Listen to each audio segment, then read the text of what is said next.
Now, the economy has taken a big hit due to the coronavirus, although there are signs that things are improving. In this next report by Dwayne Anderson, some business leaders weigh in on the administration's performance 1 year in. Before winning, the government was doing a good job as it relates to the economy. But since then, they have not delivered. It is a damning assessment of the current JLP administration's return to office from President of the Montego Bay Chamber of Commerce, Janet Silveira.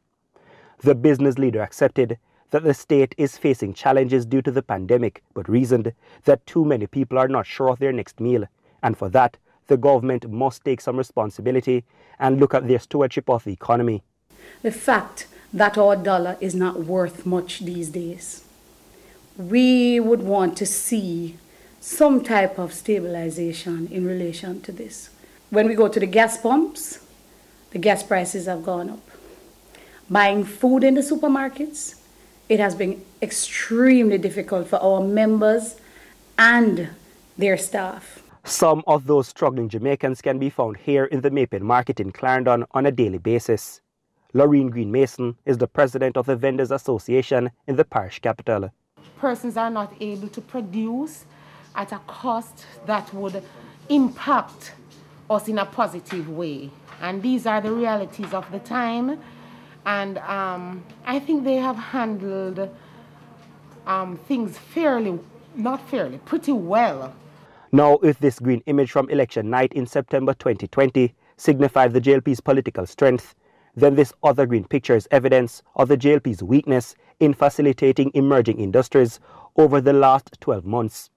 For ganja industry farmer and businessman Ras Ayavi, the sight of fully grown cannabis plants being destroyed is proof that the government has not given this sector the support it needs to thrive in the local economy. The herb is one, but like I was saying about the agriculture, including ganja, because, you know, I mean, grassroots people have been involved in this industry for how much years?